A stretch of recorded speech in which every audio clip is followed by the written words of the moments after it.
Hello, this is Die Antinatalist, and I have 4 clippings from the paper here, and most of them are recent except for one of them, but they all, have to do with natalism, and it just makes me so happy that I never reproduced. I will start with this one. This is a Wall Street Journal, and it's from a while back, but it still has a great content and meaning as far as regrets and not having children. Sharon Sufi called her son Nadir in January, her Texas drawl, weary with worry. She had heard from her younger son Ali that Nadir had bought an AK-47 on Craigslist and and had taken to pursuing radical Islamic websites with his roommate in the Phoenix apartment shared by all 3 men. "You have a young child. What are you doing?" she recalled telling him. Nadir, 34 years old, told his mother not to worry. Shooting was just a hobby, and that he had already gotten rid of the gun. But his mom's worries would prove. For Sunday night, Nadir Sufi and his roommate, Elton Simpson, 31, were shot dead by police in Garland, Texas, as they attempted to attack a Prophet Muhammad cartoon contest while wielding assault rifles dressed in protective body gear. Now, Mr. Sufi's anguished mother, a Texas native who lives in a rural area outside Houston, is struggling to understand how her firstborn son, once a pre-med student, fell under the sway of Islamic militants.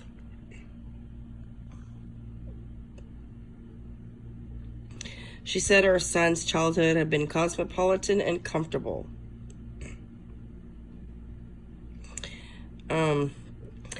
So anyway, I had all the hopes and dreams that he would grow up and have a good life and raise a family and be successful. Well, I think many a parent has extreme regrets over their children and what they've become, that was an extreme case, but it can happen to anyone. This year's measles cases passes 1,000 mark. Reported measles cases exceeded 1,000 in the first 6 months of 2019, the highest number in 27 years.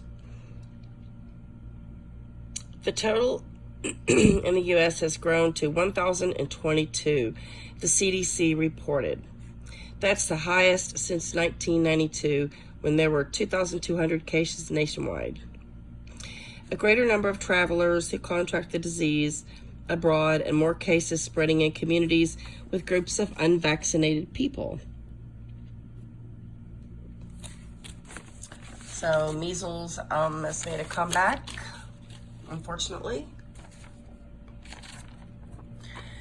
This is quite disappointing because this affects taxpayers, and this also affects child-free taxpayers. Property owners in the North Hills School District will pay an additional 2.2%, or $52 for a home in the district's median value, to fund the 2019 to 20 school budget.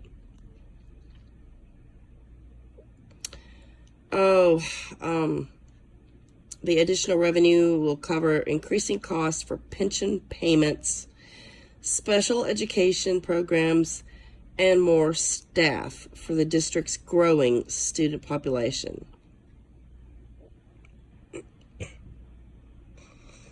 The tax increase, which is the 6th in as many years, is expected to generate about $1.4 million in additional revenue for the district.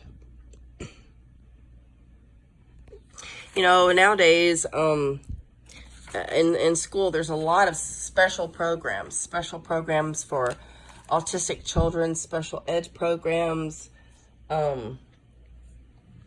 Many learning disabilities have been diagnosed, and all these are funded by the taxpayer, and the taxpayer who is child free is not a willing participant. They do not yield anything from their taxation, and it's quite unfair for a child free person to be penalized as such. They are contributing to a system in which other people decide to have children and who benefit from this system. And child free people should be exempt from school taxes. It is an unfair penalty. It is an unfair tax. It's robbing. It's actually robbing child-free people because they do not benefit at all from the tax. And generally, people with larger incomes and larger homes have fewer children, which means that the people who have the fewest children or zero children are funding people who do breed and reproduce. So it's quite an unfair tax. And I've even heard grandparents complain about school taxes, and I think were they complaining, or were they sensitive and empathic to child-free people when they were young and they had children in schools? Or did they just become concerned now that they're a grandparent and do not have children directly in the system, but yet through another generation they have their grandchildren? People are so damn selfish. But furthermore, the child-free people should be forever exempt.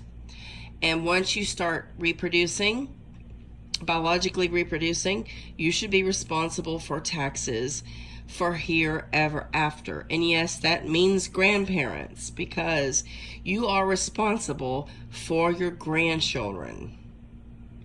Now, this story is particularly sad, and we've all heard this before, a million times actually, how a family will, create multiple children. They'll bring multiple children into existence, and they all have the same disease. And this is just another, hideous story of the same.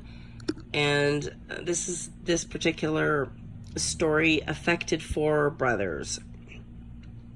Okay. The Murray boys were all born with Diamond-Blackfan anemia, a rare bone marrow disorder that kills most patients by their early 30s. Inside the fight to save their lives. Okay.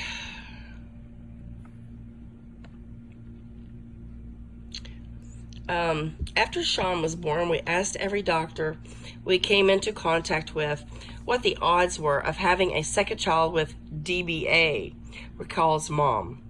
They all said it would be like lightning striking twice. That never happens, but it did. Dealing with the disorder requires monthly blood transfusion for Sean and Patrick. Danny and Timmy have so far been able to keep the disease at bay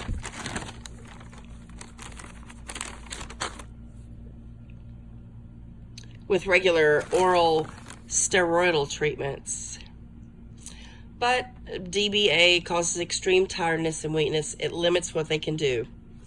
Still, they have hope that all 4 brothers can potentially be cured through bone marrow transplants. Tim and Maggie, who met in 1988, always wanted a large family. Now, I want to reiterate, always wanted. So it wouldn't matter if a doctor said that their likelihood of passing on this disease to subsequent children was very high. What matters to me is that they always wanted a large family. Now, They didn't choose to adopt the large family, did they? No, they wanted to reproduce at whatever expense to their children it caused. After Sean arrived in 1991, their plans for a second child were put on hold. Born with nearly no blood in his body, Sean spent his infancy in and out of hospitals that took doctors 10 months to diagnose him with DBA. While monthly blood transfusions would keep Sean alive, doctors told Tim and Maggie that because his body isn't able to process and reuse the old red blood cells, iron would build up in his blood, eventually destroying his heart and liver. A transplant would cure the problem. Patrick was born in 1994, and when doctors told them he too had DBA, we were in shock. Well, it shouldn't be too much of a shock because they've already born a one defective child, so having a second shouldn't be much of a surprise. The only good news, the two brothers were matches for each other. So there was a possibility that one donor could potentially save both boys. At the time, doctors told the couple that the disease might be genetically linked, but assured them that even if it were, they had only a 1 in 4 chance of having a third child with DBA. Maybe we were kidding ourselves, but at some point we thought we'd get a break. Wow. So they are playing with lives, playing with their children's lives, thinking they could get a break. Why the hell didn't they adopt? God, this makes me sick. It makes me sick to read this again. The couple prayed that their third child would be a healthy match who could save the older two boys. Boy, if that's not selfish. But when Danny was born in 2001, he had the disease. So did Timmy, whom Maggie calls a surprise, and it was born in 2003. Well, this family is just totally idiotic. The parents should have been sterilized at birth because they have no business having children. They have no business thinking about having children. And calling it a surprise birth, I don't think so. You know, you don't incubate a child for a fetus. I'm sorry, very sorry. You don't incubate a fetus for 9 months and then call it a surprise when it's delivered. For Sean and Patrick, while the monthly blood transfusions they've had for nearly 3 decades have kept them alive, they've also made them sicker as their iron levels continue to increase. Both boys already suffer from cirrhosis of the liver. There will be a time when there's too much liver damage for them to be a candidate anymore for a transplant. And no one knows how much longer the steroid treatments will work for Timmy and Danny. If they stop working, they will also need regular transfusions. There's never a day when you don't appreciate having your kids, says Tim. Not one day. Well, he didn't ask his children whether they wanted to be born or whether they appreciated existence, did he?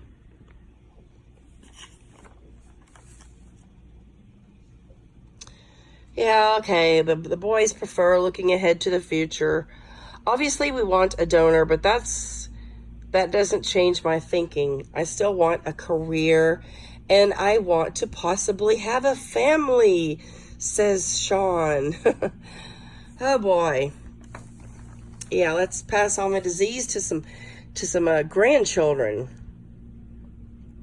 Because their symptoms are less severe, Danny and Timmy are living normal lives. They're still getting up early, spilling their Cheerios on the floor, and racing out the door.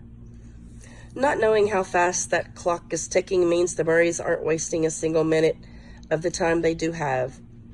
When we were told Sean possibly has a 30-year lifespan, we said, okay, we've got to fit 90 years into 30. In 2013, Patrick Skull sent the family on a week-long Caribbean cruise. If we're going to be here fighting for our lives, then we might as well live them. So basically, I guess the Skull funded this cruise, which basically is enabling. It's an enabling factor, and it's pretty disgusting because this family, this couple had these children willingly and deliberately. I mean, it's just truly pathetic.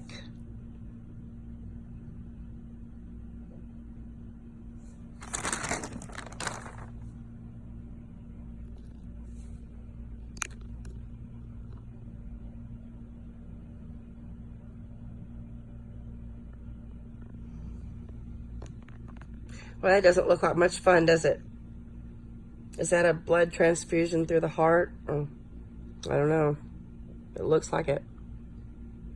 So I welcome any and all of your comments and replies down below.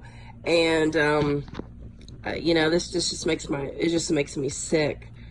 It's gut-wrenching. It's so idiotic. And, you know, every natalist has somewhat the same story. You know, and then there's the non-vaxxers and the measles epidemic. Thank you for watching my video.